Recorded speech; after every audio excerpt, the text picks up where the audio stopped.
तो देखो, आपको मैं दिखा रहा हूँ कि ये वाला पूरा पोर्शन एशिया है और ये वाला पोर्शन यूरोप है। ये ऐसे करके ये देखो, ब्लैक ब्लैक लगा हुआ है। तो ये सारे, ये यूरोप है और यहीं से चल के आए, यहाँ से पुर्तगाली ये पुर्तगाल है, ये फ्रांसीसी है, यहाँ से ब्रिटिश, ये ब्रिटिश है, ये फ्रांसीसी है, पुर्तगाली है, डच है। इसी तरह ये सारे लोग ऐसे यहाँ से चलना शुरू किया, ऐसे ऐसे ऐसे ऐसे। और यही आपका केप ऑफ गुड होप, ये पॉइंट है। देखो पेन, ये केप ऑफ गुड होप होते हुए ऐसे ऐसे इस तरफ से होते हुए यहाँ कालीकट पहुंचा। ये है कालीकट। तो पुर्तगाली आया, उसके बाद आपको पता है, पढ़े हो, पुर्तगाली के बाद कौन आया? डच आया, डच के बाद ब्रिटिश आया, ब्रिटिश के बाद डेनिश आया, फ्रांसीसी आया। तो एक एक करके सारे लोग आए, यहाँ व्यापार करने आए। लेकिन यहाँ का देखा गया ढुलमुल व्यवस्था कि औरंगजेब तक तो ठीक था, मजबूत शासक था, तब तक ये शांत रहा यूरोपियन लोग। लेकिन जब कमजोर पड़ा दिल्ली, नए नए राज्य में नए नए शासक उभरने लगे, तो इनको भी लोभ हो गया कि कुछ हम भी क्यों ना कब्जा कर ले, हम भी क्यों ना शासक बन जाए। तो ये, और जो आप देखो कब आया था, खास करके बाद तक ब्रिटिश रहा, इसलिए हम ब्रिटिश का ही ज़्यादा चर्चा करेंगे। तो ये 1608 में भारत आ चुका था। इसके बाद 1611 में आपको पता है पहला फैक्ट्री कहाँ लगाया? मछलीपट्टनम में। फिर 1613 में सूरत में अस्थाई फैक्ट्री लगाया। मछलीपट्टनम वाला ऐसे ही था, वो अस्थाई था। फिर अब हम बात कर रहे हैं बंगाल का। अब ये बंगाल में जो पहला फैक्ट्री अंग्रेज लगाया, ब्रिटिश लगाया, वो 1651 में हुगली में लगाया। और हुगली में लगाने के बाद इसी तरह चलता रहा। फिर 1707 में औरंगजेब की मृत्यु हो जाती है। तो औरंगजेब की मृत्यु के बाद यहाँ 3 तरह का शक्ति पैदा होने लगता है। एक तो मुगल बादशाह जो कमजोर वाला दिल्ली में बैठने लगा, या कह सकते हो कि औरंगजेब के बाद बहादुर शाह आया था। तो बहादुर शाह बैठा, तो बहादुर शाह थोड़ा कमजोर था। उसके बाद और भी लोग आया और भी वो कमजोर होता गया, और नए नए स्वतंत्र शासक पैदा हो रहे थे अलग अलग क्षेत्रों में। और साथ साथ जो ब्रिटिश या फ्रांसीसी या पुर्तगाली, वो भी अपना प्रभुत्व जमाने के लिए कुछ कुछ इलाका पे कब्जा करना शुरू कर दिया, जिसमें लास्टली ब्रिटिश सबको कब्जा करने में कामयाब हुआ। और धीरे धीरे आपको मैंने पहले भी पढ़ाया कि गोवा, दमन और दुई, ये 3 जगह तक सीमित रह गया पुर्तगाली अंत तक, और फ्रांसीसी पौंडीचेरी तक। बाकी भारत के सारे क्षेत्रों पे ब्रिटिश या अंग्रेज का कब्जा हो गया था। तो अब क्या हुआ कि जब देखा अंग्रेज की छोटा छोटा शासक है, इसको हम आसानी से हरा सकते हैं, तो ये धीरे धीरे उन शासक से जैसे भी हो युद्ध करके, समझौता करके, कुछ भी करके उसको धीरे धीरे अपने कब्जा में लेना शुरू किया। और ऐसे लेते लेते 1857 तक भारत के सारे छोटे छोटे शासक, जो निज़ाम हो, नवाब हो, किसी भी इलाका का, सबको, या राजवाड़ा हो, सबको अपने में मिला लिया। और कह सकते हो कि 1757 के जो विद्रोह हुआ है, उस विद्रोह के बाद, रिवोल्ट के बाद, भारत पे पूरी तरह से ब्रिटिश का शासन स्थापित हो गया। अब हमें वहां नहीं जाना है, हमें अभी पढ़ना क्या था? तो हमने कंपनी के बारे में पढ़ा दिया, कौन सी कंपनी कब आई, कहाँ फैक्ट्री खोला, क्या रहा नहीं रहा, वो मैंने करा दिया। अब हमें पढ़ना है कि उसके बाद कि नए नए शासक कहाँ कहाँ, किस किस क्षेत्र में नए नए छोटे छोटे शासक का उद्भव हुआ, कैसे हुआ, क्या कहानी है, वो अब हम धीरे धीरे कराते हैं। तो अब देखो कि यहाँ पे मैंने लिखा है, देखो ये, कि भारत पर पूर्ण शासन अंग्रेज का हो गया कब? 1857 में। और ये कब तक चलता रहा? 1947 तक। और वैसे कहा जाए तो जो बक्सर का युद्ध हुआ था 1764 में, और बक्सर का युद्ध में बंगाल का नवाब इन्वॉल्व था, मीर कासिम। तो देखो कहीं न कहीं बक्सर के युद्ध का कहानी बंगाल से जुड़ा हुआ है। तो हम अब बंगाल पे आके रुकेंगे। तो कंपनी का आगमन हमने बता दिया, उसके बाद अब बंगाल, फिर बंगाल से अवध, अवध से हम सिख साम्राज्य को देखेंगे। इस तरह से और भी है, हैदराबाद है, ऐसे करके अलग अलग क्षेत्रों का देखेंगे कि कहाँ कहाँ क्या क्या हुआ। और फिर ये देखा जाएगा कि सबसे उसमें देखोगे आप लास्ट में कि अंग्रेज ने कब उसको अपने साम्राज्य में मिला लिया। तो ऐसे करेंगे। और तो अब बात करते हैं बंगाल का। तो बंगाल का क्या कहानी है कि 1764 में जब बक्सर का युद्ध हुआ, और बक्सर के युद्ध में बंगाल के नवाब हार गए, और उस युद्ध में दो लोगों ने और साथ दिया था, या दो शासक ने और साथ दिया था। तीनों की हार हुई, उसके तीनों के संयुक्त सेना की हार हुई। और यहीं से आप कह सकते हो कि अंग्रेज अपना साम्राज्य स्थापित करना शुरू कर दिया भारत में। जो सबसे पहले कहाँ स्थापित किया, तो बंगाल में। अब बंगाल का मतलब पश्चिम बंगाल नहीं है। बंगाल का मतलब है कि देखो मैं दिखाता हूं आपको, इस तरफ होगा। अच्छा, हाँ देखो यहाँ पे है, यहाँ पे है। तो एक मिनट। तो बंगाल का मतलब पश्चिम बंगाल नहीं, बंगाल का मतलब आज का बांग्लादेश, आज का पश्चिम बंगाल, आज का बिहार, आज का झारखंड और आज का उड़ीसा। ये कितने 4 राज्य हो गए और एक देश हो गया बांग्लादेश।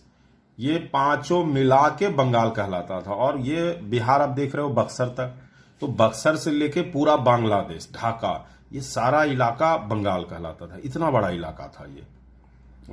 अनुमान लगाओ तो 1/4 नहीं तो 1/3 तो 1/4 तो जरूर होगा भारत का, 1/4 या उससे थोड़ा कम हो सकता है, इतना बड़ा इलाका। ठीक है, अब आपको थोड़ा बैक होके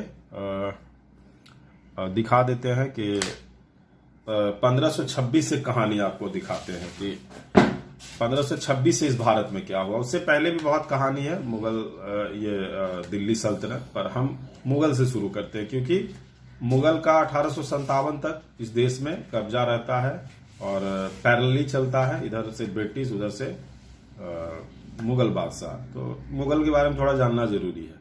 तो आपको दिखाते हैं कि आप देखो कि सबसे पहले 1526 में बाबर भारत में प्रवेश किया था और पानीपत की पहली लड़ाई हुई बाबर और इब्राहिम लोदी के बीच, और वहां पे बाबर की जीत हुई और बाबर यहां से मुगल वंश का स्थापना शुरू कर दिया भारत में। और 1530 तक मिला जुला के अच्छा बना लिया वो, और 1530 में उसकी मृत्यु हो गई।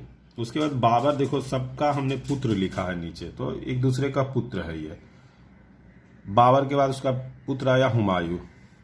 हुमायूं 1530 में शासक बना, और इसका उस समय कहाँ पे राजधानी था, कहाँ से इसने शासन किया, वो अभी कहानी छोड़ दो। वो जब मुगल वंश पढ़ाएंगे, मुगल शासक, तो वहाँ पे होगा। अभी सिर्फ ये जानो कि कौन किसके बाद आया, क्योंकि हमें बंगाल के शासक के बारे में, नवाब के बारे में पढ़ने में इसकी ज़रूरत पड़ेगी। तो थोड़ा सा शॉर्टकट में, तो बाबर के बाद हुमायूं आया, उसका बेटा या पुत्र। फिर हुमायूं के बाद अकबर आया। इसका काल आप देख सकते हो 26 से 30, 30 से 56, क्योंकि 56 में पानीपत की दूसरी लड़ाई हुई और वहाँ के बाद अकबर आ जाता है। और हुमायूं के बीच में कुछ दिन के लिए शेरशाह भी आया था। शेरशाह सूरवंश का स्थापना किया था, जो सासाराम में उसका मकबरा भी है। वो बीच का कहानी है, 40 से 45 तक शेरशाह सूरी। तो ठीक है, ऐसे लिख दिए हैं हुमायूं वाला, पर उसको रहने दो। अब अकबर सबसे ज्यादा दिनों तक शासन किया। मुगल वंश का जो शासक है उसमें सबसे अधिक दिनों तक अकबर ने ही शासन किया।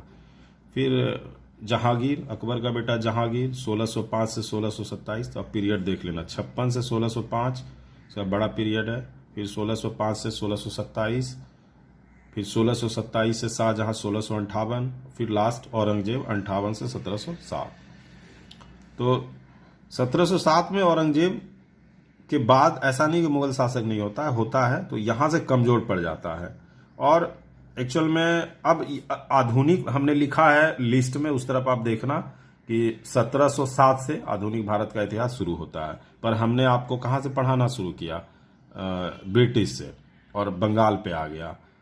तो कहीं न कहीं पीछे वाला 1707 से लेके और 1857 तक किसने शासन किया उसको भी मॉडर्न में रखा जाता है, क्योंकि औरंगजेब की मृत्यु के बाद का कहानी है ये। तो हमने इसको छोड़ दिया, पर हम करवा देंगे बाद में। तो अब इसके बाद कौन कौन आता है? तो अब देखो, औरंगजेब के बाद बहादुर शाह, जहांदार शाह, फर्रुखसियार, रफीउद दर्जात, रफीउद्दौला, फिर आप देखो मोहम्मद शाह। मोहम्मद शाह के बाद अहमद शाह, आलमगीर, शाह आलम, अकबर और बहादुर शाह। तो आप कह सकते हो कि 1757, देखो ये 1757 यहाँ का कहानी। और ये थोड़ा फर्रुखसियार बीच में आया था कि जिसने ऑर्डर दिया था अंग्रेज को कई तरह का, जो आप यूरोपियन कंपनी में इसके बारे में चर्चा हुई थी, आपने पढ़ा। पर अगर आप बंगाल की बात किया जाए, जहाँ से हम बंगाल का शासक पढ़ेंगे, तो बंगाल में आप देखो कि जो मुर्शिद कुली खां है, तो मुर्शिद कुली खां का काल 13 से स्टार्ट होता है। तो 13 से पहले जब ये था, औरंगजेब था, देखो 1707 तक औरंगजेब है। तो 1707 के पहले आप पढ़ो, इस कॉपी में आप देखो यहाँ पे लिखा गया है कि 1700, यहाँ पे आप देखो, हाँ 1701 में ये मुर्शिद कुली खां यहाँ से स्टार्ट होता है। इधर का कहानी है फर्रुखसियार ने, मुगल सम्राट फर्रुखसियार ने वार्षिक अंग्रेज को, तो अंग्रेज का कहानी तो हमने पढ़ लिया। फर्रुखसियार वहां पे आ चुका है, जो कि ये इसका काल आप मैच करा लो, यहाँ से मैच करेगा। लेकिन हमें पढ़ना क्या है? बंगाल। तो हम बंगाल पे फोकस कर रहे हैं, बंगाल पे फोकस बनाए रखेंगे। तो मुर्शिद कुली खां का मामला आप देखो। मुर्शिद कुली खां 1701 में औरंगजेब ने मुर्शिद कुली खां को बंगाल का दीवान बनाया था। अब कई जगह आप देखोगे, कहीं दीवान लिखता है, कहीं सूबेदार लिखता है, कहीं गवर्नर लिखता है। तो इन शब्द का क्या मतलब है? सूबेदार कौन होता है, दीवान कौन होता है, गवर्नर कौन है? तो वो अभी मैं आपको बता दूंगा। पहले आप ये देख लो कि मुर्शिद कुली खां और औरंगजेब का क्या रिश्ता रहा। तो 1701 में औरंगजेब ने ही मुर्शिद कुली खां को बंगाल का दीवान बनाया। अब देखो दीवान क्या होता है, अब मैं आपको दिखाता हूं दीवान। अब देखो, मुगल काल में क्या होता था कि किस तरह से पद होता था, जो अभी होता है। अभी अपने यहाँ राष्ट्रपति, प्रधानमंत्री, मुख्यमंत्री, फिर जिला में जिलाधिकारी, एमपीज, एमएलए, इस तरह से छोटे छोटे, बड़े से छोटे पद होते हैं, या मिनिस्टर्स ये कह सकते हो। तो उस समय भी हुआ करता था। उस समय क्या, आज का जो प्राइम मिनिस्टर और प्रेसिडेंट है, उसके बदले एक ही व्यक्ति होता था उस समय, और वो था बादशाह। तो बादशाह भारत का शासक होता था, जो कहाँ बैठता था? दिल्ली में। अब इतना बड़ा देश है, तो कोई एक व्यक्ति दिल्ली में बैठ के कैसे शासन करेगा? तो वो उसे अपना हर जगह आदमी बैठाना पड़ेगा। छोटे छोटे भाग में देश को बांट के वहां एक एक आदमी बैठाना होगा। तो देश को छोटे छोटे, अकबर के टाइम में 15 टुकड़ों में बांटा गया था। जैसे अभी 28 टुकड़ा है जो राज कहलाता है। तो अकबर के टाइम में 15 टुकड़े में, और बाद में औरंगजेब तक आते आते 20 टुकड़ा हो गया था भारत का। मतलब 20 भाग में बटा हुआ था। और कह सकते हो कि उस समय 20 राज्य था भारत का।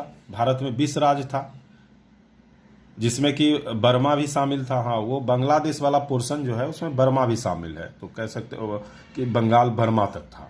बर्मा, बांग्लादेश, बर्मा भी ऐड था उसमें, हमने वहां भूल गया ऐड करना। तो 20 टुकड़ा है, तो 20 जगह एक एक शासक बैठाएगा बादशाह। तो 20 टुकड़े में जो बैठाया जाता था जिस व्यक्ति को शासन करने के लिए, तो वो समझ लो आज का सीएम है। तो आज हम लोग सीएम कहते हैं राज्य के शासक को। और उस समय जो 20 टुकड़ा में बांटा गया था पूरे देश को, तो एक टुकड़ा को कहा जाता था सूबा। मतलब आप कह सकते हो सूबा मीन्स राज्य, स्टेट, प्रांत। सूबा बोलो, प्रांत बोलो, राज्य बोलो, स्टेट बोलो। और आज का राज्य है। तो सूबा का चीफ, आज राज्य का चीफ कौन है? मुख्यमंत्री। तो उस समय सूबा का चीफ कौन होता था? सूबेदार।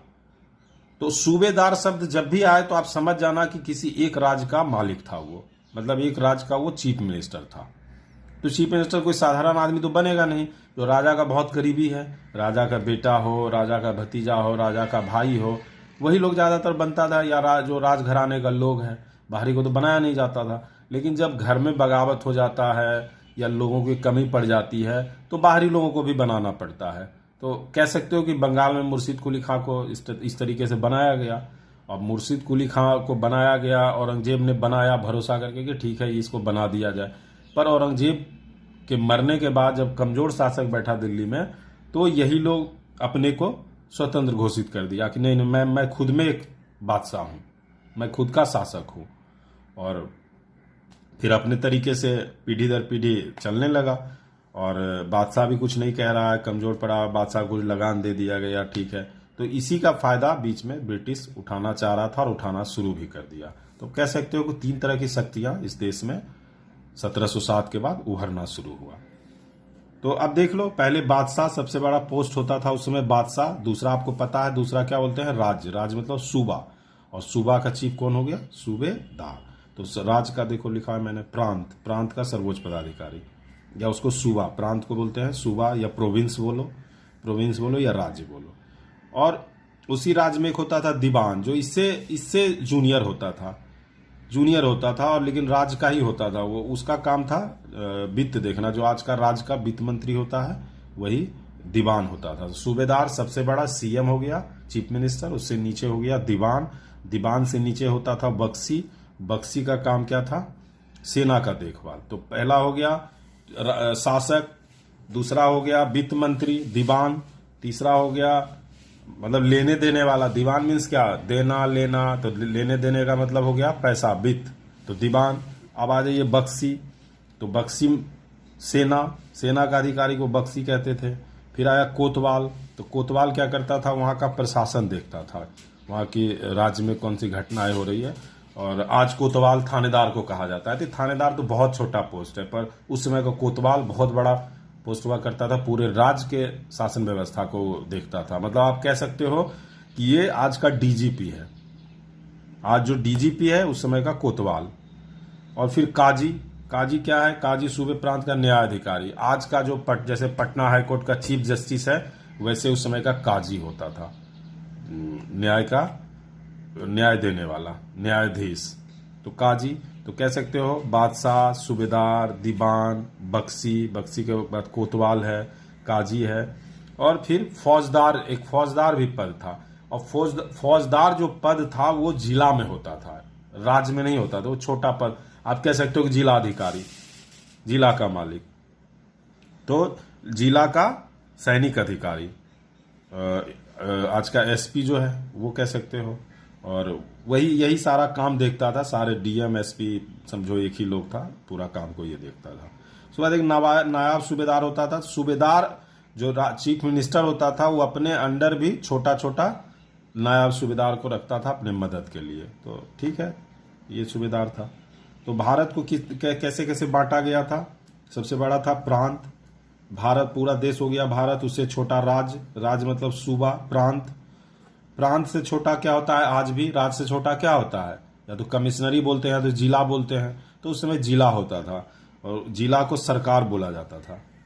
तो सूबा से छोटा सरकार, और सरकार से छोटा आज क्या होता है? जिला से छोटा ब्लॉक होता है। तो उस समय जिला से छोटा ब्लॉक को परगना कहा जाता था, परगना। और परगना से छोटा मतलब ब्लॉक से छोटा गांव, तो गांव। तो ये मुगल शासन में इस तरह का व्यवस्था था। तो अब आपको सूबेदार, दीवान, इसमें परेशानी नहीं होनी चाहिए। दीवान का काम था सिर्फ राजस्व का वसूली, लगान का वसूली और सूबेदार तक पहुंचाना। अब मेरा